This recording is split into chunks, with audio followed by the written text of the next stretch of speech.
Ontem à noite, eu e a Isa, a gente foi ao cinema. E quando eu estava preparando o esboço dessa pregação, eu não estava, preparado para a aplicação que aquele filme faria na dinâmica da pregação de hoje. O filme que a gente assistiu, a gente aproveitou aí a última semana, e eu recomendo que, se você ainda não assistiu esse filme, corra, porque provavelmente ele vai sair de cartaz agora na quinta-feira, porque quinta-feira sai o Diabo Veste Prada 2, e provavelmente vai, ocupar quase todos os cinemas, porque tem uma galera nostálgica que vai querer assistir esse filme, né? Mas o filme em si chama Devoradores de Estrelas. É um filme que eu já queria assistir desde que ele saiu. É uma adaptação de um livro do mesmo autor de Perdido em Marte, um filme de pouco mais de 10 anos atrás. E a história, desse movimento que o pastor Lucas tem de estragar os filmes, eu não vou estragar o filme não, mas a história, o plot é mais ou menos esse, A gente descobre que existem algumas partículas vivas que estão começando a bloquear a luz do Sol. E aí, como você sabe muito bem, a nossa vida depende muito da luz do Sol para existir, então, em termos de alimentação, etc. E aí os seres humanos, eles conseguem descobrir o que é, e desenvolvem uma tecnologia que a gente consegue ir para uma estrela mais próxima para descobrir por que aquela estrela não está morrendo da mesma forma que a nossa está. E o que é curioso, que num contexto próximo que a gente tem vivido, a gente viu agora 4 seres humanos que foram mais longe no espaço, a missão Artemis, que deu algumas voltas na Lua e voltou. E essas missões exploratórias espaciais, elas têm uma marca, especialmente se você é o primeiro aí, que é uma viagem de ida. Assim, não tem volta. E a proposta do filme, logo de cara, você já descobre que a missão daqueles homens ali, daquelas pessoas, é uma missão suicida. Eles vão lá descobrir o que está acontecendo, vão mandar uma sonda de volta para a Terra, mas não vai ter combustível para eles voltarem para cá. E aí, eu fiquei pensando, meditando sobre esse filme, num processo que eu até expliquei, a gente até explicou hoje de manhã na escola missional, quando a gente fala de consumo de cultura. Fiquei meditando sobre esse filme e eu não estava preparado, na verdade, para entender que esse filme se aplicaria bastante ao que a gente vai meditar hoje. Muitas vezes a gente não percebe que as missões que a gente tem aqui nessa terra são missões de ida. A gente passa por essa vida aqui, é essa vida aqui que tem mesmo, e é isso aí, não tem outra. A gente só morre uma vez. Mas eu fiquei me perguntando uma coisa muito importante, Se você assistiu um filme paralelo que é Interestelar, cara, se a humanidade dependesse de mim para ir para o espaço e explorar alguma coisa, gente, sinto muito. A gente ia morrer junto aqui na Terra. Porque eu tenho um cagaço de espaço. Imaginar que você está ali, que nem uma fala do personagem de Interestelar, alguns centímetros me dividem do vazio, já é uma coisa assustadora. Então, se eu fosse para uma missão suicida como essa, gente, eu ia à revelia. A revelia. Eu ia assim, forçado. Eu ia realmente, tinha que, nem se colocasse uma arma na minha cabeça, tinha que me colocar inconsciente na nave ali, para eu ter que ir numa missão dessas.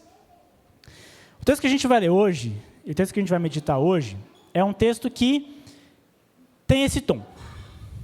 A gente tem feito essa série sobre a carta aos Filipenses, e como a imagem está mostrando aí, é uma carta de alegria. E Paulo, ele escreveu essa carta à igreja de Filipos, uma igreja que ficava ali na Ásia Menor, e ela é uma carta um pouco diferente das cartas que a gente geralmente vê, não geralmente, mas a gente costuma ver de Paulo nas Escrituras. Por exemplo, a carta que Paulo escreve aos Gálatas é uma carta que ele está combatendo duramente algo que está acontecendo ali naquela igreja. A carta aos Coríntios, a mesma coisa. Aqui você tem situações, você tem problemas que existem na igreja de Filipos, e esses problemas maiormente estão relacionados à comunhão daqueles irmãos. Paulo constantemente chama e relembra os irmãos de que eles precisam se manter firmes em comunhão e resolverem as suas desavenças por meio do serviço. E é basicamente isso. Além disso, ele escreve a carta para informar os irmãos sobre o seu status. Ele estava preso, caso você não se lembre, Paulo estava preso. E ele meio que manda uma carta para acalmar os irmãos e fala, gente, eu estou bem, eu estou preso, estão acontecendo isso, isso e isso. As pessoas aqui na minha volta estão ouvindo do Evangelho. Epafrodito ficou doente, vou enviar ele de volta para vocês. Timóteo eu também vou enviar junto muito em breve. Então ele dá um status, e nesse movimento de contar o que está acontecendo, ele encoraja os irmãos a terem uma vida justamente de alegria. Porque Paulo está preso. E essa prisão, e as prisões específicas que Paulo passa, são prisões que tem duas opções geralmente que vão acontecer ali. Ou ele vai ser solto ou ele vai ser morto. Não tem meio termo. Ele vai ficar ali. Ou ele vai ser solto, ou ele vai ser morto. E nessa toada é muito impressionante ver que a carta é marcada por essa palavra, alegria. Uma das frases, um dos versículos mais conhecidos de Filipenses, é aquele que está no capítulo 4, verso 4, que fala: alegrai-vos sempre no Senhor. Outra vez digo, alegrai-vos. Paulo está tentando propor à igreja de Filipos que eles se alegrem, mesmo em meio a um cenário de dor e de sofrimento. E como eu falei antes, Paulo enfoca na questão da comunidade, ele foca na questão do serviço comunitário, na ideia de que nós devemos servir uns aos outros de forma abnegada e subserviente. E o grande ponto da carta de Paulo, essa carta aos Filipenses, é o que está no capítulo 2, quando ele fala que o próprio Cristo fez isso. Prestou um serviço abnegado e subserviente. Não se apegou à pessoa, ao fato de ser próprio Deus, mas ele vem e se torna pobre, se torna um escravo, para servir ao seu povo. Essas duas temáticas passam por toda a carta, esse serviço subserviente, a alegria, e não seria diferente, elas estão muito presentes no texto que a gente vai meditar hoje. Então eu convido você a abrir a sua Bíblia na carta de Paulo aos Filipenses, no capítulo 1, verso 20 a 26. Filipenses 1, 20 a 26. O texto, a gente sempre lembra, ele é projetado, mas ainda assim eu te convido a abrir a sua Bíblia. É muito importante que você faça esse movimento de abrir a sua Bíblia e fazer a leitura do texto comigo. Diz assim a palavra de Deus: minha grande expectativa e esperança é que eu jamais seja envergonhado, mas que continue a trabalhar corajosamente como sempre fiz, de modo que Cristo seja honrado por meu intermédio, quer eu viva, quer eu morra. Pois para mim o viver é Cristo e o morrer é lucro. Mas se continuar vivo, posso trabalhar e produzir fruto para Cristo. Na verdade, não sei o que escolher. Estou dividido entre os dois desejos. Quero partir e estar com Cristo, o que me seria muitíssimo melhor. Contudo, por causa de vocês, é mais importante que eu continue a viver. Ciente disso, estou certo de que continuarei vivo para ajudar todos vocês a crescer na fé e experimentar a alegria que ela traz. E quando eu voltar, terão ainda mais motivos para se orgulhar em Cristo Jesus, pelo que Ele tem feito por meu intermédio. Baixe sua cabeça, vamos orar novamente. Pai, nós te adoramos, ó Deus, porque o Senhor revelou a nós a Tua vontade por meio da Tua palavra, e nós te engrandecemos, ó Deus, porque o Teu Santo Espírito testifica dela nos nossos corações. Dá, ó Deus, que os nossos corações estejam abertos, ó Deus, e prontos para ouvir aquilo que o Senhor tem para nos dizer. E que aquilo que for teu, ó Deus, possa encontrar um solo fértil, germinar, ó Deus, e dar fruto na nossa semana, na nossa vida, nos nossos relacionamentos, ó Deus, com as pessoas e contigo. Fala aos nossos corações, ó Deus, e nos transforma, para que possamos, ó Deus, experimentar uma vida alegre, que é a vida com teu Filho, e uma vida, ó Deus, de serviço subserviente e abnegado à nossa comunidade da fé, aos nossos irmãos e àqueles que não te conhecem. Nós assim te oramos, ó Pai, por meio de Cristo Jesus. Amém.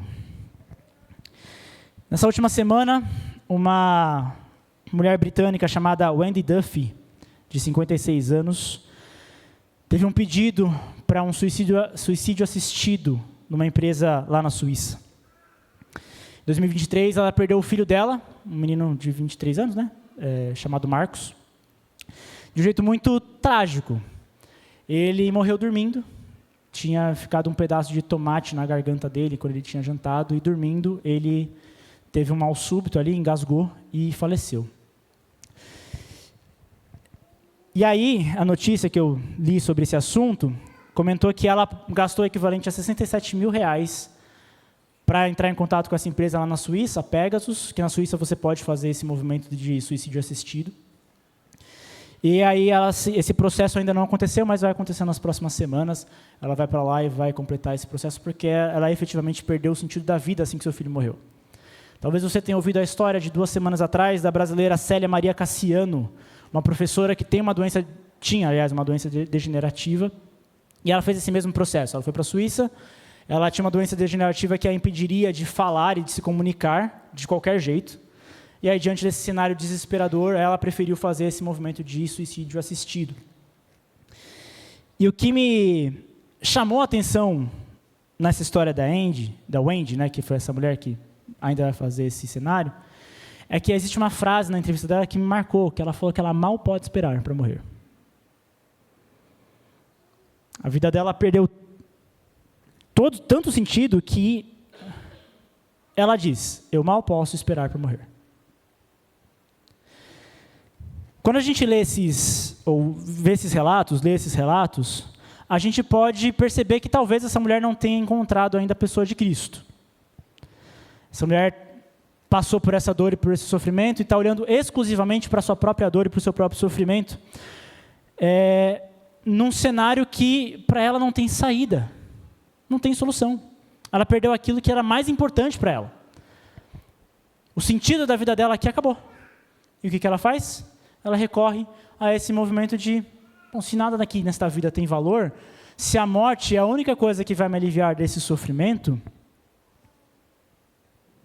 então, por que não? Por que não seguir esse caminho? Paulo, nesse cenário da prisão, ele se encontrava numa situação similar. Paulo, ele era um homem que havia deixado todas as coisas que tinha, que possuía, quem ele era. E ele relata isso no capítulo 3. Todo o status de ser o grande homem no judaísmo, ele abre mão disso tudo para sofrer por conta do evangelho. Até o momento que ele é preso, e ele é preso algumas vezes na vida dele, né? Até o momento que ele é preso e ele se depara com esse cenário. Há 2 saídas possíveis. A libertação e a morte. Ou ele vai ser liberto, ou ele vai ser preso. E quando você lê esse texto, rapidamente, talvez você não perceba, ou talvez você, logo de cara, ligue um alerta, de que Paulo talvez esteja indo pelo caminho da Wendy. Quando ele fala que o viver é Cristo, mas o morrer é lucro, e que ele se encontra num cenário onde a morte é muitíssimo melhor para ele, porque ele vai encontrar com o seu Senhor. Porque, efetivamente, Paulo não vê a morte como algo necessariamente ruim. Se ele morrer, ele parte e vai se encontrar com Cristo, que para ele é o cenário ideal. Mas se você faz uma leitura atenta do texto, você repara que Paulo não está dizendo, não está legitimando esse movimento de abandonar a vida aqui, de se entregar aos braços da morte, por conta disso. Então, nesse texto, a gente vai ver 2 coisas muito importantes. A primeira coisa é que Paulo submete a existência dele à pessoa de Cristo. Ele, como um servo, se coloca debaixo da autoridade do seu Senhor. E em segundo lugar, e aí nesse ponto a gente vai desmembrar em também 2 pontos, é que ele expressa que essa submissão que ele faz à pessoa de Cristo é uma submissão que tem como foco fazer com que a igreja de Cristo experimente a alegria que a fé em Cristo propõe. Então, Paulo vai falar que a vida aqui é uma vida de subserviência ao senhorio de Cristo.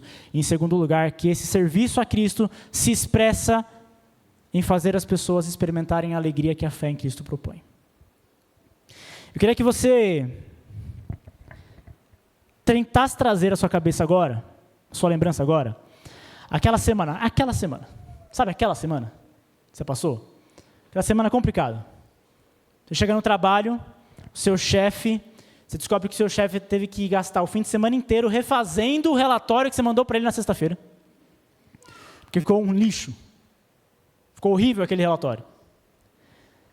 E aí, você descobre que tem feito todo o processo que você achou que era de um jeito na empresa, você descobre que é de outro. Que você direcionou uma pessoa ali para um lugar, um cliente para um lugar, e não era para lá, era para outro. Você fez isso o rolê inteiro que você está trabalhando na empresa. Você atendeu mal uma pessoa, a pessoa reclamou de você para o seu chefe lá na pesquisa de satisfação.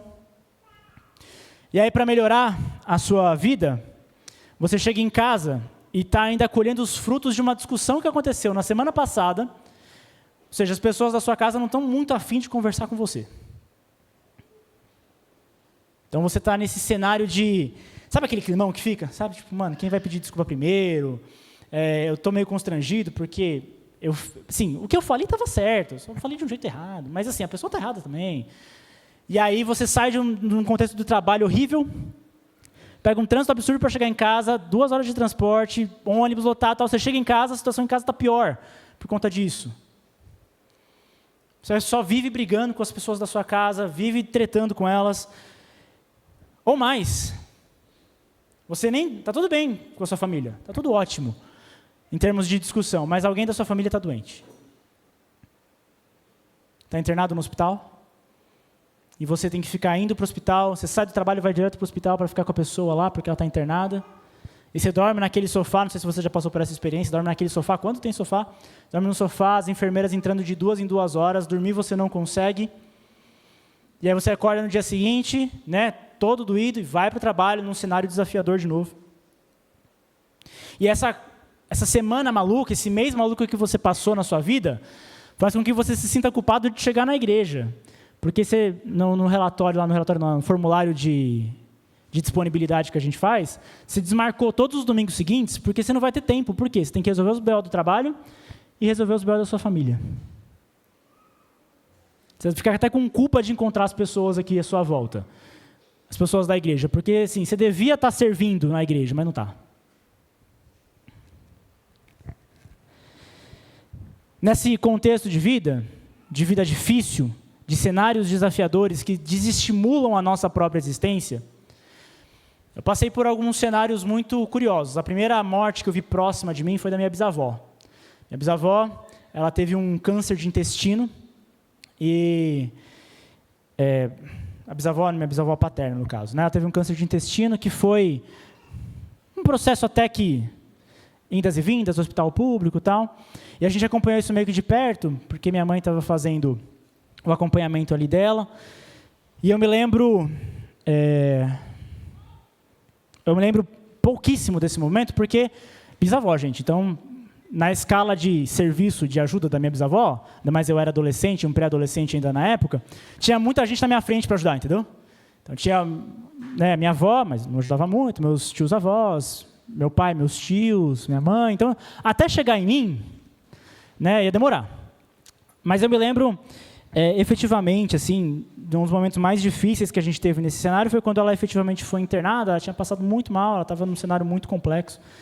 Ela entrou em coma, e aí a gente foi visitá-la ali no hospital, aqui no Hospital do Mandaki. E, inclusive, foi a última vez que eu a vi nesse cenário. E alguns dias depois ela veio a falecer. E daí para frente... foi só para trás, né? Porque junto com isso, meu avô materno estava com câncer no pulmão. E aí, câncer no pulmão, a coisa foi caminhando, foi andando. Ele teve um AVC em decorrência das complicações da doença. E aí eu lembro que um dos momentos mais marcantes, aí avô materno já o cenário é um pouco mais difícil, né? Meu pai tinha 4 irmãos, a minha mãe só tinha 2, então só tem 2, então, né? Na escala aí são 4 netos, homens, né? Então, a gente estava na escala de ajudar. E aí, um dos momentos mais marcantes ali, dessa situação, foi quando eu me lembro que meu avô, debilitado por conta do AVC, eu precisei ajudar minha tia a dar banho nele e a fazer a barba dele. Depois que ele morreu, a gente teve mais 2 perdas que foram mais rápidas ali, mas foram meio desastrosas. Minha avó, a ex-mulher do meu avô, faleceu, foi um acidente doméstico ali. O cenário foi bem rápido, e meu tio faleceu também. Mas acho que o grande ponto derradeiro para mim foi 12 anos atrás. O câncer que meu pai teve foi um câncer que desafiou muito a nossa vida. Muito a nossa vida. Ele, em um período de 7 meses, descoberta do câncer para a morte dele. E eu me lembro que, no dia 29 de novembro de 2014, eu defendi meu TCC na faculdade. Então, imagina, trabalhava, estagiava, fazia TCC, saía da faculdade correndo, ia para o hospital, ficava com meu pai, às vezes via ele por meia hora, 40 minutos, que Na graça de Deus, algumas enfermeiras deixavam eu entrar, e aí eu voltava para casa, dormia pouco, ia para o trabalho, e nesse cenário desafiador, no dia 29 de novembro eu defendo meu TCC, aliás, dia 28 de novembro de 2014, no dia 2 de dezembro meu pai morre.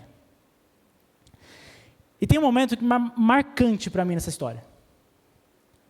Foi que 2 dias depois, a gente faz todo o trâmite do enterro, aquele papo todo, eu me lembro claramente de sentar no sofá de casa. Eu respirava como se eu tivesse acabado de correr uma maratona. Estava cansado. Fadigado. E para um detalhe muito, muito interessante, eu tinha só 21 anos. A vida que me aguardava era uma vida que ia me deixar muito mais cansado, com possivelmente muito mais dores do que as dores que eu passei nesse cenário de 7 anos. Em que eu perdi todas essas pessoas. Porque hoje eu estou suscetível a uma vida de sofrimento também. E um sofrimento que vai me arrancar coisas que são muito preciosas para mim. Minha esposa, minhas filhas. É isso que aguarda a minha vida. É isso que me espera daqui para frente. É um cenário de que iminentemente haverá dor e sofrimento. E aí, nesse cenário, nesse dilema de... E aí, o que a gente faz com relação à vida, já que, primeiro, a vida é breve e o sofrimento está aqui, ó, na esquina, esperando a gente? O que a gente faz? A gente pode ter uma reação, que é uma reação que qualquer influenciador aí, produtor de conteúdo de produtividade, vai te dizer, que é recorrer a uma filosofia chamada estoicismo.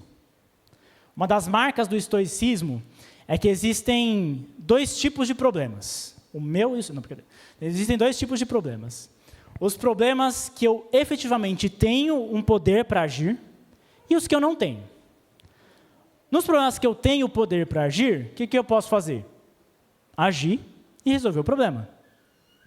E nos problemas que eu não tenho nenhuma ingerência, que eu não tenho nenhum poder, o que eu faço? Nada. E já que eu não tenho nenhum poder para fazer, para que eu vou ficar me preocupando? Por que você vai ficar se preocupando com um problema que você não tem nada para fazer? O estoicismo, ele dá uma resposta de blindar o nosso emocional a um problema da vida. De blindar os nossos corações a um problema da vida. E o que é curioso é que se a gente pegasse o versículo 21, no qual Paulo fala, pois para mim o viver é Cristo e o morrer é lucro, e se a gente dissesse, por exemplo, que a Wendy, aquela mulher que vai fazer suicídio assistido, ela falou esse versículo, a gente veria que a coisa não encaixa muito bem. Dizer que o viver é Cristo e o morrer é lucro, e pagar 67 mil reais para fazer um suicídio assistido na Suíça, são coisas que não parecem harmônicas. É porque, efetivamente, Paulo não está dizendo que nós devemos ansiar pela morte. Não é isso que Paulo está dizendo. E para deixar isso claro, a gente tem que voltar um pouquinho. Entender que, na pregação da semana passada do pastor Lucas, a gente viu que Paulo estava aproveitando as oportunidades e dizendo, olha, Deus me colocou nesse cenário de dor para que eu pudesse efetivamente pregar o evangelho e as pessoas à minha volta têm sido impactadas por essa grande notícia. E aí, Paulo chega nesse ponto falando o seguinte, olha, tem pessoas que estão me difamando, tem pessoas que estão torcendo contra mim, tem pessoas que querem o meu mal, pessoas que estão pregando a Cristo por os motivos incorretos, pessoas que estão torcendo para que eu morra, para que eu sofra, porque elas têm inveja, porque elas não acreditam em Cristo, por N fatores. E aí Paulo começa o seu texto aqui, que a gente leu, dizendo o seguinte, minha grande expectativa e esperança é que eu jamais seja envergonhado, mas que continue a trabalhar corajosamente como sempre fiz, de modo que Cristo seja honrado por meu intermédio, quer eu viva, quer eu morra. Paulo está dizendo o seguinte, cara, se eu viver ou se eu morrer, tanto faz. Eu sei que eu não vou ser envergonhado naquilo que eu prego. eu sei que eu não vou ser envergonhado. Se chegar alguém aqui e me matar, tudo bem. Eu sei que Cristo será honrado por meu intermédio. Se eu for liberto, tudo bem também. Eu estou seguro. Eu estou completamente seguro.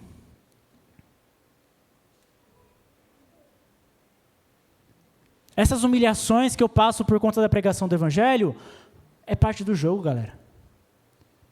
Eu vou chegar até o final. Tá tudo bem.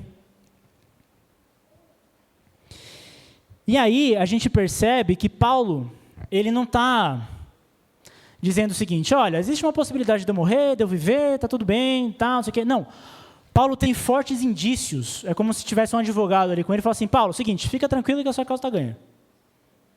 Você vai sair daqui. Você vai sair daqui, você não vai morrer. Repare que ele fala nos versos 23, 24 e 25. Estou dividido entre os dois desejos. Quero partir e estar com Cristo, que me seria muitíssimo melhor. Contudo, por causa de vocês, é mais importante que eu continue a viver. Ciente disso, estou certo de que continuarei vivo para ajudar todos vocês a crescer na fé e experimentar a alegria que ela traz. Paulo está convencido de que ele será solto. Ele está convencidíssimo de que, a partir dali, daqui a alguns dias, ele seria solto e poderia continuar trabalhando por Cristo e para Cristo. E aí, para quem tem a morte como uma amiga, essa notícia é uma notícia ruim. Para quem está esperando a morte como uma amiga, essa notícia é horrível. Vou continuar vivo, meu Deus, não, eu não quero ficar vivo. Eu quero morrer e estar com Cristo, eu não quero ficar aqui com vocês. Bando de gente chata, velho. Não quero. Paulo não faz isso, ele não faz esse movimento. Em outras traduções, esse trecho indica que Paulo sabia de que ele não estava permanecendo vivo porque ele ia ficar bem de boa. Ele usa uma expressão aqui, que é o fato de permanecer vivo, né, permanecer neste corpo, que ele vai dizer, é esse corpo no sentido desse corpo caído, neste mundo infectado pelo pecado, maculado pelo pecado. Um mundo de pessoas que tentam puxar o nosso tapete, um mundo no qual a gente cansa trabalhando, que a gente tem que acordar cedo, um mundo no qual a gente erra e a gente é corrigido, é uma situação difícil, é chato, no mundo no qual há doenças, há mortes, no mundo que a gente tem imprevisibilidades, num mundo que você acha que você vai dormir a noite inteira e seu filho te acorda 3, 4 vezes porque ele quer beber água, usar o banheiro. Um mundo onde você vai dormir mal, vai acordar cedo para ir trabalhar, vai encontrar pessoas que você não gosta no seu trabalho. O ônibus amanhã vai atrasar, o metrô vai dar problema, e aí você vai chegar em casa com dilemas, discussões, problemas.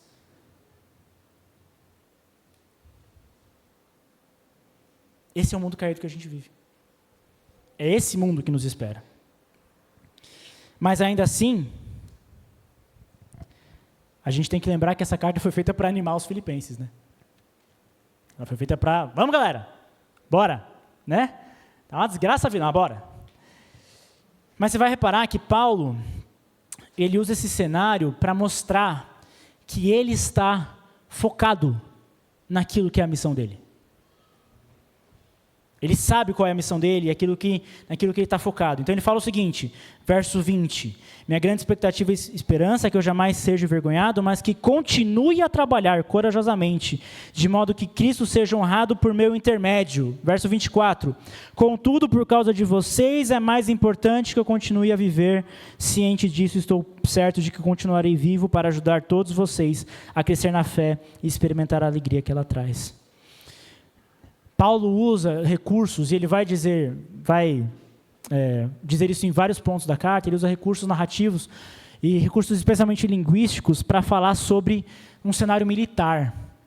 Pense que você está ali no Império Romano, você faz parte do povo romano, e aí você está com soldados ali na sua frente o tempo todo, campanhas acontecendo, guerras, e as coisas vão acontecendo. O linguajar militar é muito forte. Paulo usa isso e carrega este texto.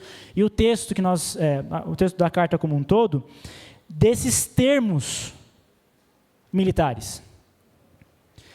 Paulo está dizendo o seguinte: a minha missão é clara, eu mantenho os meus olhos fitos em Cristo, eu sei que eu não vou ser envergonhado. Portanto, minha fé é baseada neste homem, portanto, eu vou continuar a servi-los. Eu vou continuar a minha missão. Por quê? Porque o viver é Cristo. A nossa vida aqui, para Paulo, é Cristo. Isso quer dizer que nós nos submetemos à autoridade desse Cristo. E se esse Cristo está dizendo para Paulo, você vai voltar, você vai sair daqui e vai continuar a se desgastar por conta dessas pessoas, Paulo está dizendo, sim, Senhor. Sim, Senhor. É melhor que eu continue vivo e continue trabalhando e continue produzindo fruto para Cristo. Tem uma minissérie, se você quiser, você pode fazer um bingo de citações que cada pregador aqui faz, tá? E aí no meu bingo você pode colocar essa série que eu vou citar agora. Uma série que está no streaming chamado HBO Max, chamado Band of Brothers. Uma série chamada Irmãos de Guerra, se você pegar a tradução aqui da série para o Brasil. Essa série conta a história da Companhia E, que é a companhia dos aliados ali, que juntava Estados Unidos e Inglaterra maiormente, e alguns outros países aliados, mas basicamente Estados Unidos e Inglaterra, e eles eram a tropa de elite do exército aliado. Eles faziam, eles eram para as missões difíceis. Então, eles eram os paraquedistas. No dia D, quando o exército invade a Normandia, no norte da Europa, a gente tem aquela cena marcante do resgate do soldado Ryan, né? Se você não assistiu esse filme, você não pode passar dessa vida para outra sem assistir o resgate do soldado Ryan. Uma das maiores injustiças do Oscar é esse filme, né? Não ganhou o Oscar de melhor filme, não sei porquê. Perdeu para Shakespeare Apaixonado. Mas, enfim. A cena inicial desse filme são os barcos do exército aliado chegando na praia de Omaha, ali no norte da Normandia.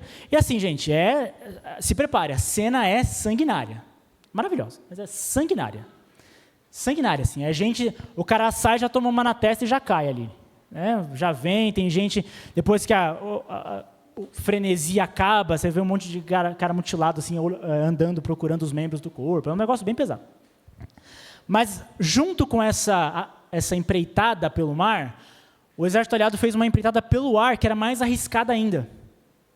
Porque eles iam passar por cima, efetivamente, e seriam atacados, consequentemente. Então, você precisava de uma tropa de elite ali, para conseguir descer de paraquedas, estudado bem a região que eles iam cair, para conseguir se agrupar, porque se cai todo mundo de paraquedas solto, a galera, né, dos nazistas iam chegar lá e iam conseguir matar todo mundo. É mais fácil você atacar um exército dividido do que um exército junto.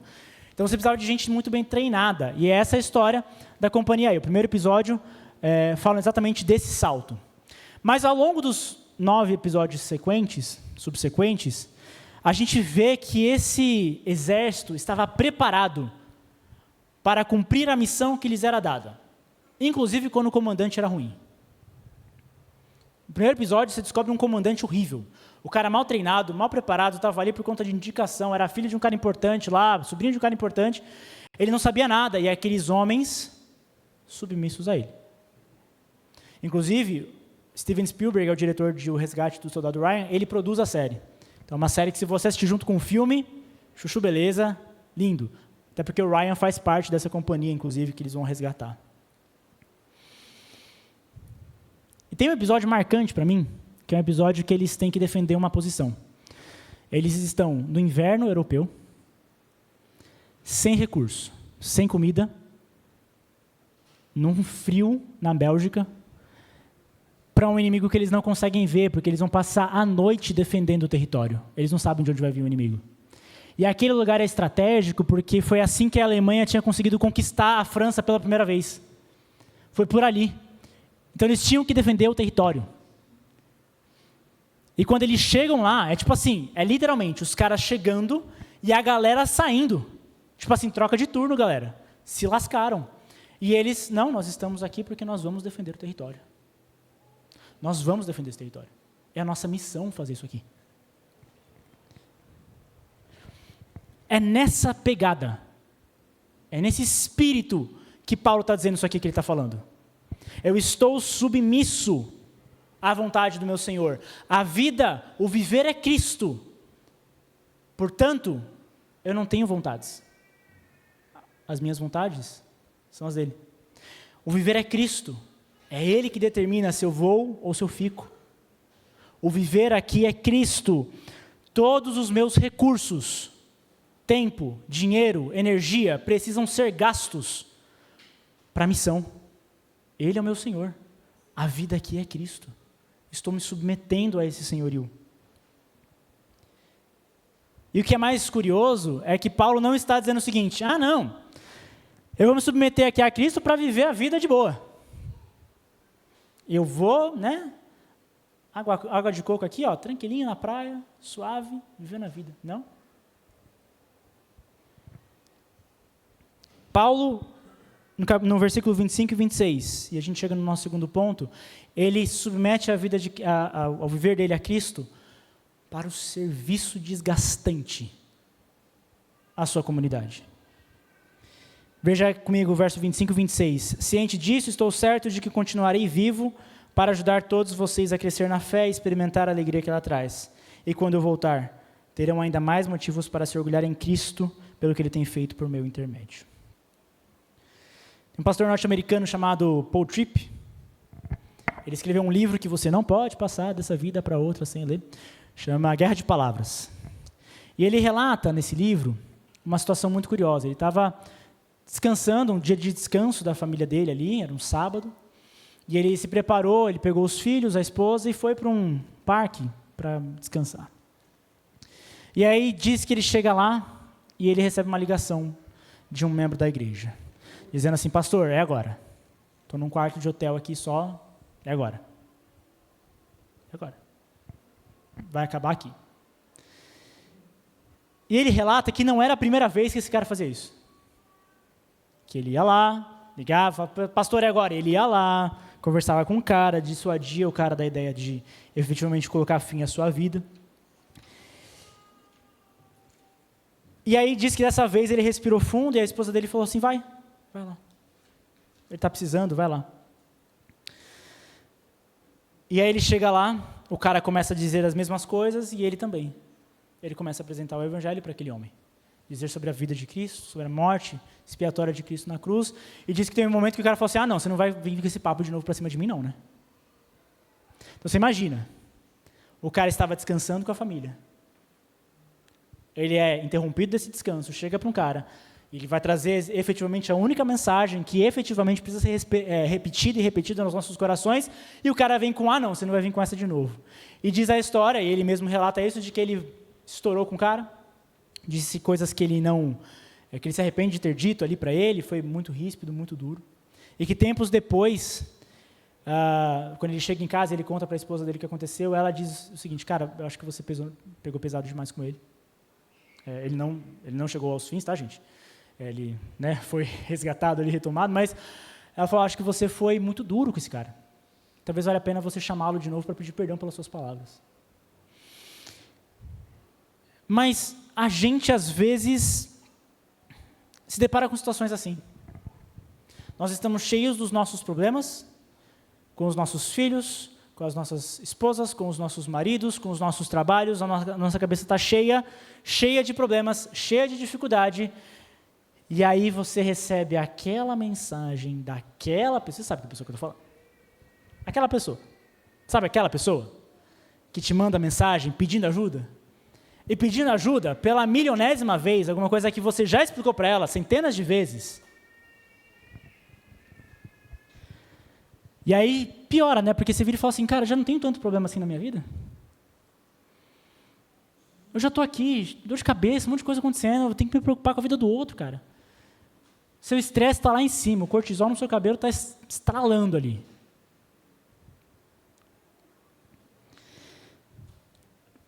Geralmente a primeira reação que você tem é, não vou fazer isso não. Eu não vou ajudar não. Aí você grita com o seu celular, né? Você pega o celular, você grita com ele, né? Você ofende a pessoa ali, aí você para e fala assim, não, peraí, eu acho que, né, exagerei, aí você responde com um joinha, né? Geralmente. Mas nessas circunstâncias, esse pastor norte-americano fala que a nossa reação exala o que está dentro do nosso coração. E esse coração que a gente tem é um coração que visa maiormente satisfazer os nossos próprios desejos e vontades. Quando, na verdade, o que Paulo vai mostrar para a gente aqui é que Paulo estava enfrentando um cenário muito pior de adversidades. Ele sofria pela igreja. Ele era preso, acorrentado, açoitado, ameaçado de morte, ameaçado de apedrejamento. E qual que é a resposta que ele dá e que ele fala para os filipenses? Eu permanecerei vivo para servir vocês. Para vocês. Por vocês e para vocês. E um ponto importante aqui é que Paulo não está falando, trabalhe enquanto eles dormem. Ele não está falando para você dormir 2 horas por noite, ficar trabalhando para ganhar dinheiro, não é isso que ele está falando. Mas Paulo está falando que nós devemos ter um serviço subserviente. Devemos considerar o que é do outro mais importante daquilo que é meu. Sim, eu vou dormir pouco, porque eu fui e atendi um irmão que precisava da minha ajuda. Sim, eu vou dormir pouco, mas eu vou me preparar para servir na minha comunidade. Sim, eu vou dormir pouco, mas eu vou visitar aquela pessoa que está enferma. Eu vou dormir pouco, mas eu estou vendo um irmão meu que está em pecado. E eu vou hoje, conversar com ele para tentar dissuadi-lo desse pecado. Convencê-lo a voltar à boa razão.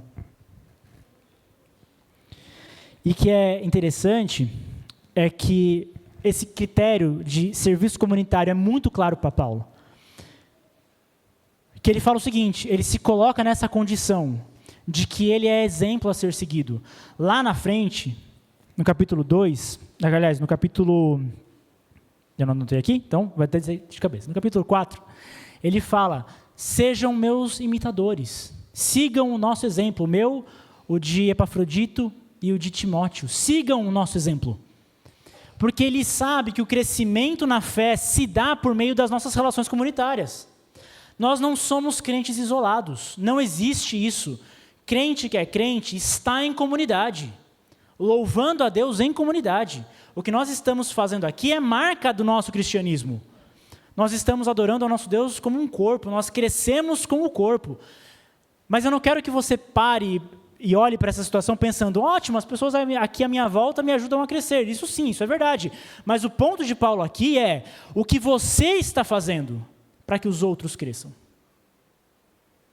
Você é exemplo de uma pessoa pecadora, salva pela graça e que pode ajudar as pessoas a passarem pelas situações que elas passam.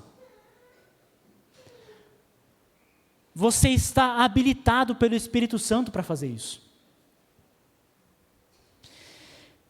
E Paulo não faz isso com vanglória, ele não faz isso falando assim, eu sou o cara.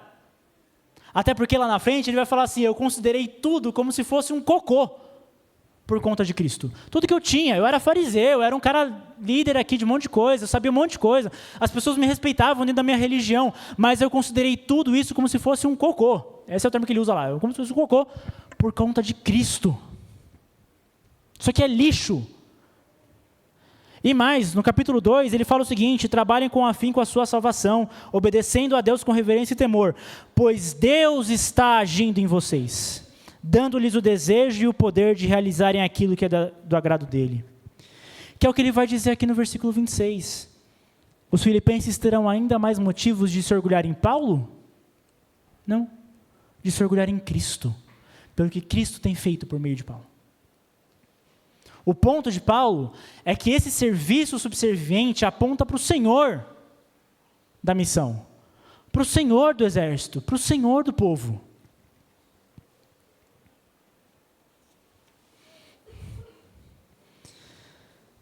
Paulo sabe que o crescimento na fé passa pelos nossos relacionamentos.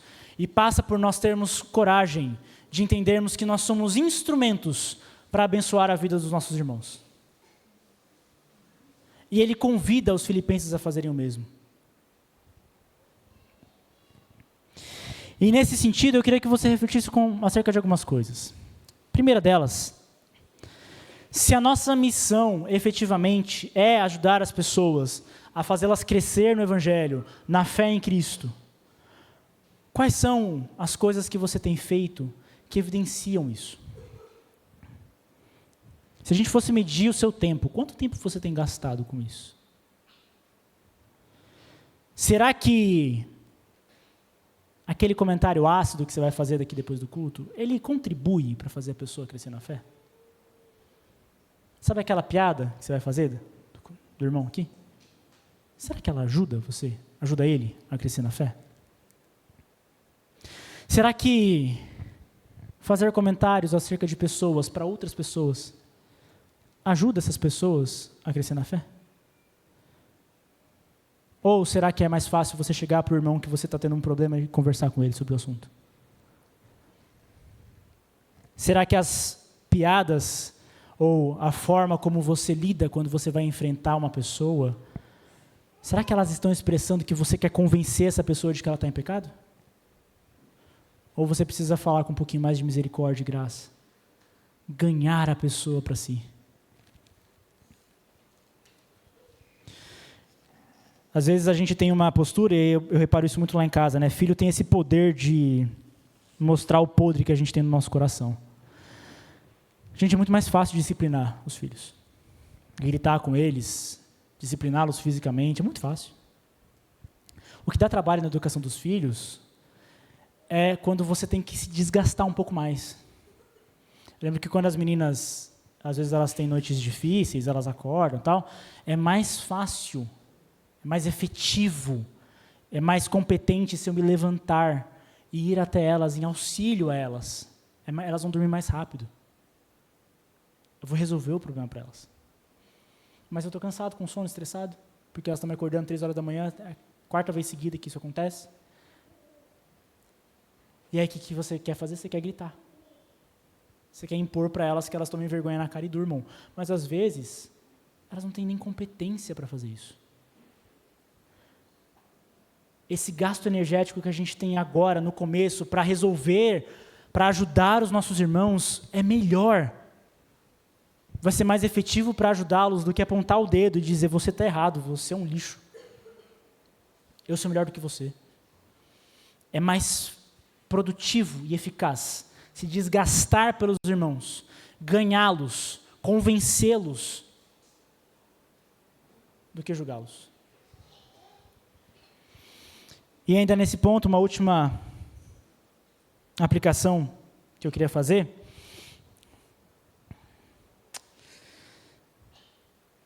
é que você não coloque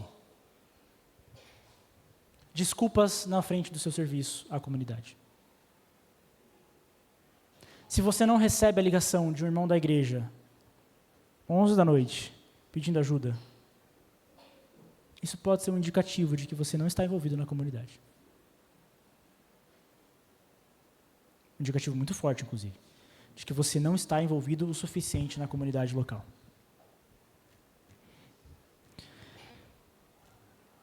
O serviço à comunidade precisa custar para nós. Ele precisa ser intencionalmente custoso. Putz, a minha semana vai ser muito cheia. Tem um feriado, ou seja, sexta-feira vai ter feriado, então tudo que eu faço em 5 dias eu vou ter que fazer em 4. Tem algumas entregas aí, fim de mês ainda, dia 30, agora é quinta-feira, fim de mês, tem relatório, aquele papo todo. Nossa, vai ser um inferno essa semana. Tudo bem, mas sexta-feira eu vou chamar alguém para vir em casa. Não, melhor, quinta-feira à noite eu vou chamar alguém para vir em casa. Vou visitar uma pessoa da igreja. Nossa, mas vai ser cansativo. Vai, o serviço à igreja é cansativo mesmo. Ele cansa. E é para cansar. Nós não servimos a nós mesmos, nós somos instrumentos a serem desgastados em prol do outro. A gente gasta a nossa energia por causa do outro. É para ele que a gente faz isso. Paulo não estava simplesmente dizendo, e isso é um ponto muito importante, Paulo não estava simplesmente dizendo que ele ajudaria aqueles irmãos a crescer na fé. Ele estava dizendo que ele faria isso e faria eles experimentarem a alegria que a vida com Cristo tem. Paulo estava querendo ensinar aqueles irmãos a boa vida do reino de Deus. Ou seja, não é acusar, não é condenar, é convencer e ganhar. E mostrar que a vida com Cristo é melhor, é mais alegre. Preso, com o risco de morrer, sabendo que depois da libertação dele, ele provavelmente seria preso de novo, seria ameaçado de morte de novo. Paulo, depois de um tempo, ele vai a Jerusalém sabendo que havia risco de morte iminente para ele lá. E ele diz o seguinte: eu quero que vocês experimentem o que eu experimento. A alegria de viver nesta vida aqui com Cristo.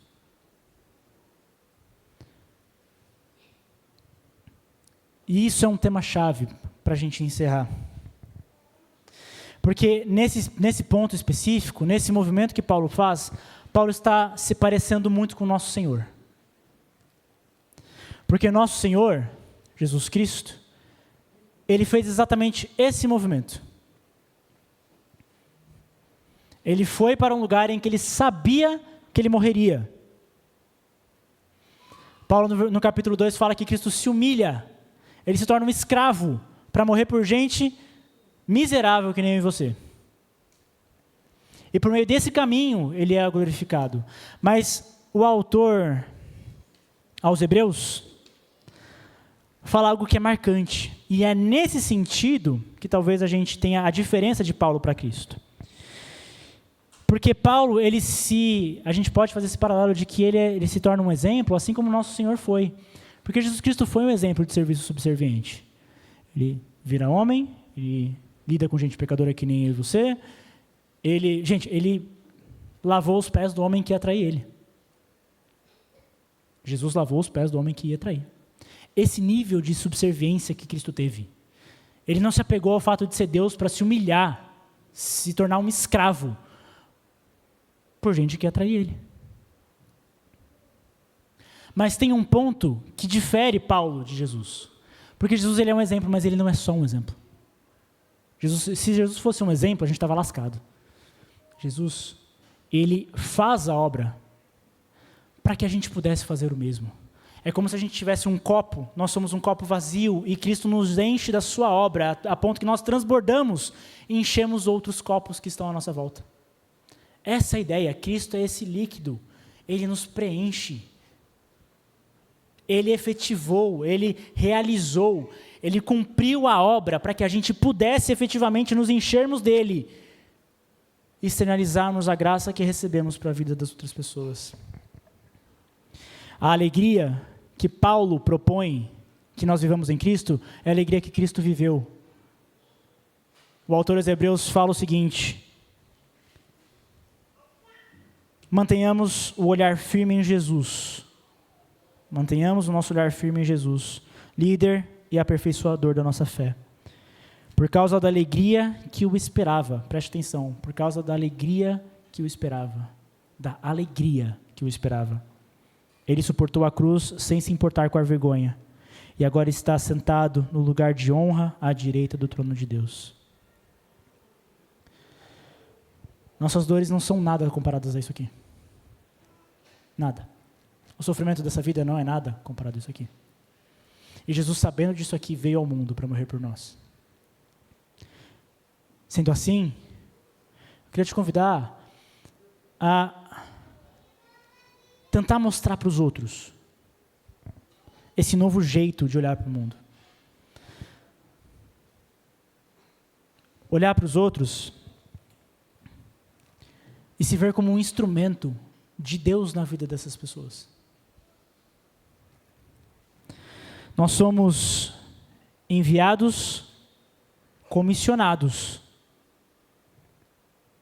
Nós temos uma missão muito clara de servir as pessoas e auxiliá-las a enfrentar os seus desafios e lutas. E mostrar que não importa o tamanho do sofrimento. A vida com Cristo é uma vida alegre e é uma vida boa. A vida com Cristo, nesta vida aqui, é uma vida alegre, é uma vida boa. Não importa o tamanho da dor que vem atingi-las. Abaixe sua cabeça. Vamos orar. Pai, nós te engrandecemos, ó Deus, porque em meio à dor e ao sofrimento, o Senhor tem estado conosco, de modo, ó Deus, que nós podemos afirmar, assim como Paulo afirmou, que nós não seremos envergonhados, ó Deus, na nossa vida nem na nossa morte. Nós te agradecemos, ó Deus, porque a alegria que Cristo Jesus tem ao ressuscitar dos mortos no terceiro dia, é a alegria que Ele estende a nós. Nós te agradecemos, ó Deus, porque o Senhor nos permite olhar a vida de um outro jeito. Uma vida que não está centrada em nós, mas uma vida, Pai, em que nós somos instrumentos Teus para abençoarmos a vida de outros. Nós te agradecemos porque o Senhor nos chamou, nos colocou nesse exército, ó Deus, neste corpo, para que assim possamos abençoar a vida das pessoas. Por isso, Deus, muda o nosso coração. Transforma os nossos corações, ó Deus, para que possamos nos dedicar a fazer com que o Teu corpo, ó Deus, cresça na fé e efetivamente experimente a alegria do Teu Filho. Dá-nos, ó Deus, coragem para dizermos, ó Deus, às pessoas aquilo que precisamos dizer. Dá-nos, ó Deus, sabedoria para sabermos quais são as atitudes corretas, as palavras corretas, os pensamentos e motivações corretos, ó Deus, para que nos coloquemos de forma desgastante, subserviente, abnegada, no serviço ao Teu corpo. Que isso, ó Deus, passe pelos nossos recursos financeiros, pelo nosso tempo, pela nossa energia, e que mantenhamos esse foco, Pai, de que somos colaboradores Teus, pela Tua vontade, pela Tua graça, na construção, ó Deus, na expansão e no crescimento do Teu reino aqui. Lembra-nos, ó Deus, que temos muito mais motivos para agradecer. Lembra-nos, ó Deus, que se fôssemos contar todas as bênçãos que o Senhor nos deu, nós gastaríamos a nossa vida inteira aqui. Dá-nos, ó Deus, restaure em nós a Tua alegria, a alegria da Tua salvação, para que assim possamos contagiar as pessoas, de modo que Cristo seja glorificado e exaltado. E é por meio dele que nós oramos, Pai. Amém.